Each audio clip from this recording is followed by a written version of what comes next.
Welcome in to Forgemaster Metal Reviews, the place where you can get the most out of your metal. Today we are doing yet another reaction from the producer and musician perspective, because that's what we are and that's what we want to talk about. That's right, we're going to do Sludge Prevail 1984. What did you think of the song? Let us know in the comments. Let's roll it.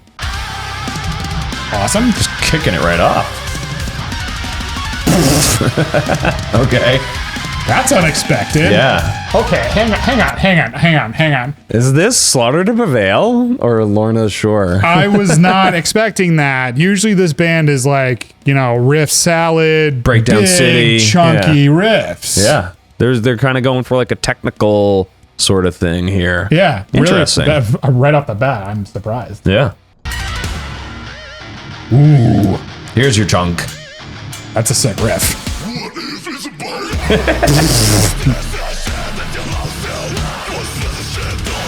That's a fucking chunky boy. Yeah. Now, see, and we just listened to a Slipknot song, and to me, this band has always been, Slaughter to Prevail has always kind of been like Slipknot 2.0. Like, they are what Slipknot created, and they have just done this crazy blend of, like, the whole band just has this aesthetic and these tropes of kind of blending the brutality of death metal and, you know, the grooviness of, like, you know, new metal and stuff. A lot of his harsh vocals have, like, a spit to them, you know, and he's definitely got a little bit of that groove going on. But what I love about, like, them is they just push it a little bit further. Like that, like, yeah, that's actually kind of a hard riff. Like doing pinch harmonics that low on the fretboard and keeping them consistent. Dude, these guys are playing like 8-string guitars or something. Yeah. So I mean, this is sick.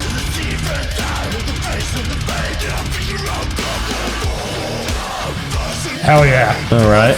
Big beefy low end. Wow. Okay. All right, here's some hardcore inspiration. All right. He's doing some different stuff with his voice there. Yeah, I liked the tone in there. There was like there was like a tone in the yell. I don't pay attention to this band a whole lot, but I don't know if I've ever seen him kind of do those hardcore inspired, you know, New York hardcore madball kind of inspired, like shouting and stuff. That's cool. I've heard him do it, but it's not this pushed. And it's kind of on the record that they put out last year. There was like a little bit of a cringe factor with some of the clean vocals, in my opinion. It was a little too much in the new metal territory, and I don't think it worked that well.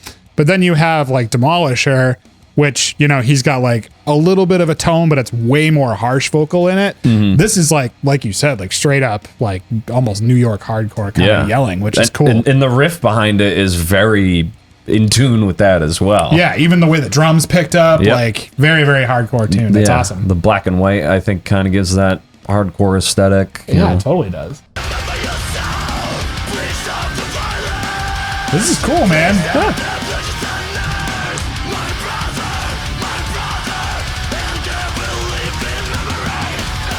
Cool. Ooh, a little extended. Yep. Ooh. Dude, that little rise moment. Yeah. Oh, that was fucking dope. What do you mean when you say rise moment? What is like that? So they extended the part. They were like trying to give you basically an anticipation moment of like, when is this going to end? But you know that the part's going to change at some point. And one way to like kind of have that drama is like have a rise and then a really quick drop off. So there was a frequency range where it was like whoop or like you know, almost like a reverse snare or something. And then you had all of a sudden the drop off, and now we're in this section. And when you do that, that transition point just hits like a fucking train. And if you were watching too, the visuals change. It went from black and white back into color. So it's kind of, they're trying to match that as best they can. Very nice. Yeah, I loved it. Love the pinches. Yeah, man. And like the syncopation with the pinches. Yup. This is a lot more like hardcore. Like I'm hearing like Bury Your Dead, Bane kind of like hardcore kind of stuff. Yeah, right, yeah. They still got that like deathcore, death metal vibe in there. Like let's just fucking like basically dance. Mosh, yeah. Pick up the change. Yeah, it's a blast, man. This is fun. Ooh, cool vocal layers. Mm-hmm.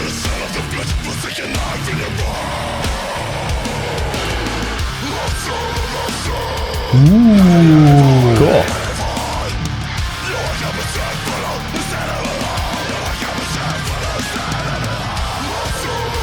All right. Like they're doing some cool things with vocal dynamics here. Like Alex is going like really, really low. And almost like this call and response with himself. I also love the visuals, how like the camera angle is like centered on his face, but everything else around him is moving. Yeah. Like it's like that relative motion kind of thing. Right, yeah. To me, it's leaning even harder into that like hardcore metalcore aesthetic where these like octave riffs. They're taking you in and out of the song, but it's a really nice bridge that's probably going to lead to something absolutely devastating. Yeah, and even if it doesn't, I mean, this chunky boy riff is pretty fucking awesome. Yeah. Like I love too how it's like at like a beat down pace that like it's just kind of like the rhythm that you would be punching someone in the face. Yeah. If you were a violent jerk. Don't do that. Yeah, don't do that. Love the little cymbal work there. Oh my god. Yeah, there's your hardcore dancing. I love it, man. This seems like it was written for a live audience. It totally is. Yeah. Like, I mean, them in general, you can tell they're like a live band. Yeah. Like, I guarantee you, this is insane. Yeah, dude. The entire floor is probably a pit at these shows. Yeah. And I love the fact that they're just leaning into the whole like Adidas thing too. You know, the track pants. Yep. Oh yeah.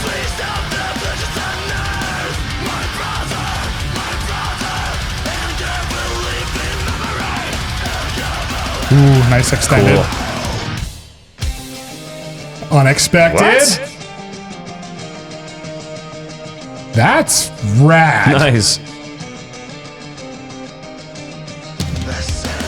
All right. Cool. This is like, I didn't expect him to go on like a folky inspiration, but yeah. Wow. Dude. The scream over that? Yeah.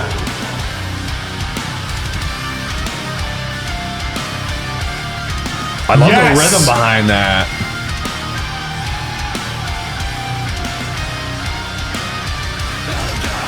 Nice. Dude, that was I mean, it's still going, but that was great. I was not expecting this. Oh. Yes. I'm so psyched that they didn't just like give us another beatdown breakdown. Right. We were obviously super surprised because like we had this like build up. I thought that we were going to get like a Demolisher Sure. kind of thing again, which, you know, is sort of par for the course for a lot of deathcore bands. But instead we got this like you said, like folky guitar into this epic melodic lead. Right. Yeah, man. Came out of nowhere with like that folky, you know, what maybe kind of sounded like it was shaped to sound like a sitar / old stringed instrument from Eastern Europe or something like that. Really, really cool. Yeah. And they keep building it up too, which is great. Cutting the frame rate. That's cool. Ooh. Nice. A clean version of the solo. I loved that a lot more than I thought I would. Yeah. I really like how they closed it out. The last like quarter of the song was very unexpected, emotional, maybe, dare I say, like kind of emotive, you know, in the sense that they were trying to introduce some dynamics with the clean guitars, with the solo. Behind the solo was a fairly open, you know, kind of riff and stuff. really unexpected from this band that I would expect, wall-to-wall beatdown music. But yeah, like Baba Yaga, when that came out, like that's probably one of their best songs. So is Demolisher. But like I was expecting like another 2.0 of that, but instead we've got like this epic hardcore feel, a lot of melodic kind of structures to it. There's some melody even in the voice. We got a killer solo at the end.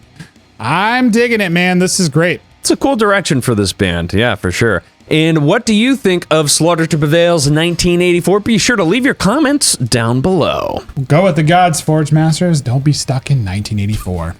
See you guys next time. Bye-bye.